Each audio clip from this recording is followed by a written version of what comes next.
दुनियापुर की latest episode बहुत ज्यादा इंटरेस्टिंग थी और मैं ये कहने पे मजबूर हो चुका हूँ कि दुनियापुर की हवस ने लोगों को पागल कर दिया है। मैं हैरान हूँ कि हर एपिसोड में इतने बड़े बड़े एक्टर्स को ड्रामे से फारिग कर दिया जा रहा है। अब आप ये देखें ना कि जबरदस्त कसाई एक बहुत बड़ा एक्टर, पता नहीं उसने कितनी फिल्मों में काम किया, लेकिन उसकी इज्जत अफजाई किस तरह से की जाती है, गद्दे पे बिठा के भाई उसको दुनियापुर में लाया जाता है। वो बेचारा एक डेढ़ एपिसोड से ज्यादा टिक नहीं सका ड्रामे के अंदर। भाई आपके पास अगर इतनी ज्यादा कास्ट है तो आप एक हफ्ते में एक एपिसोड दे रहे हो, इसका मतलब तो ये है कि ड्रामा बहुत शॉर्ट है। लेकिन आप बंदों को फारिग किस तरह से कर रहे हो, जैसे इसके तो 5-7 सीजन आने हैं और पहले सीजन की एपिसोड भी तकरीबन 80+ होंगी। आप बेचारे की हालत देखें, क्या ये बंदा डिजर्व करता था? एक जूनियर एक्टर उसके साथ ये वाला सलूक कर रहा है, माना की बात कर रहा हूँ। और मैं तो हैरान हूँ जनाब, वो गैंगस्टर लेडी का जो इन्होंने लकब ले लिया है, जो अन्ना बेगम है, उनके बारे शुरू में ये दिखाया जाता है कि उसको दुनियापुर की कोई समझ नहीं है।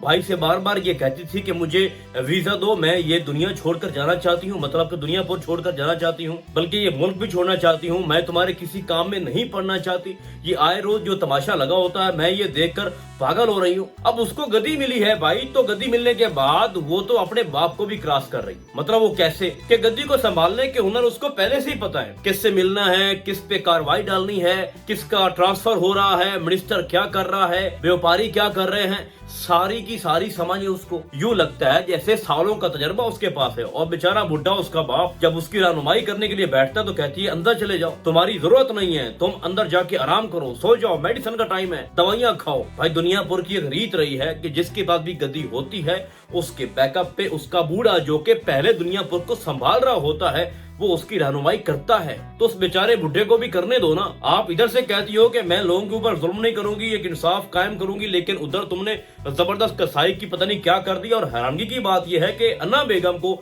ये बताया जाता है कि नौरोज आदम का जो बेटा है उसके साथ बहुत सारे लोग हैं जबरदस्त कसाई के, और इस वक्त बड़ा अच्छा मौका है कि हम कसाई के ऊपर अटैक करें क्योंकि उसके बंदे काम है।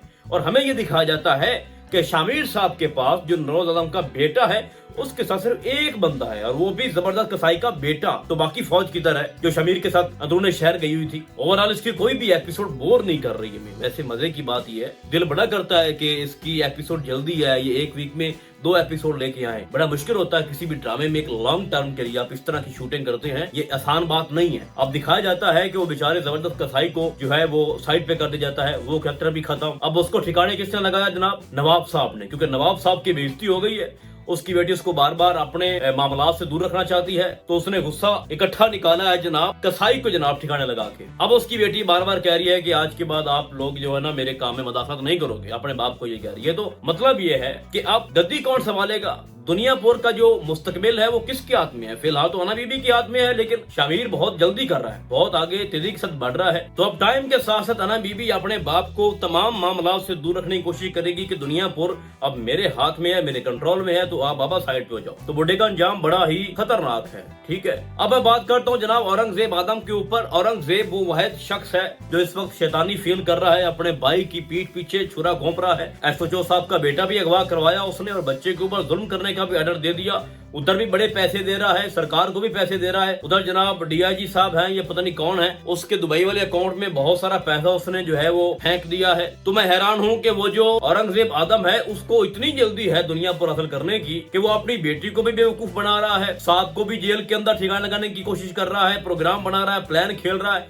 साथ अन्ना बीबी को भी वो इस ड्रामे से छुट्टी करवाना चाहता है और चाहता है कि मैं खुद पूरा दुनियापुर खाऊं। और उसका एक ही लिबास है, एक ही लिबास में वो हर जगह पहुंच रहा है। भाई इतनी बड़ी प्रोडक्शन है तो थोड़ा एक दो उसके लिए इजाफी को कपड़े सूट जो है वो तैयार करवा लेते। और एक सीन मुझे बड़ा अच्छा लगा, जब नौरोज आदम का बेटा मिनिस्टर से मिलने के लिए जाता है तो वो आगे से इनकार करता है, फिर फोन पे बात करना, शामिर का फोन फेंकना, अंदर जाना और वहाँ पे उसको छोटी सी चपेट लगाना, वो सीन बड़ा काबिल दीद था भाई। तो इस ड्रामे की अभी 8 एपिसोड आई हैं, इस ड्रामे को एंजॉय करो, अभी जल्दी ये खत्म होने वाला नहीं है। वैसे एक बात है कि हम बिल्कुल नहीं चाहते कि नवाब इस गद्दी पर बैठे, नौरोज आदम का हक है और उसे बैठना चाहिए क्योंकि वो इंसाफ पसंद बंदा है, वो नवाब की तरह तो बिल्कुल नहीं है। तो आने वाली एपिसोड और ज्यादा इंटरेस्टिंग हो जाएंगी। उसकी वजह यह है कि हर गुजरती एपिसोड के साथ नौरोज आदम अब अपनी पावर को हासिल करने की कोशिश करेगा और बहुत कुछ ऐसा होगा जो हम देखना चाह रहे हैं। खास तौर पर नौरोज आदम का जो बेटा है और उधर से जो अन्ना बीबी है गैंगस्टर लेडी, उन दोनों की लव केमिस्ट्री शुरू होने वाली है और तब जाके इस ड्रामे के अंदर एक फ्लो बनेगा और बड़ा मजा आएगा। तो फिलहाल आज के लिए बस इतना ही। हम आपको बहुत जल्द मिलेंगे किसी और ड्रामे के डायरी में। तब तक के लिए अल्लाह हाफिज।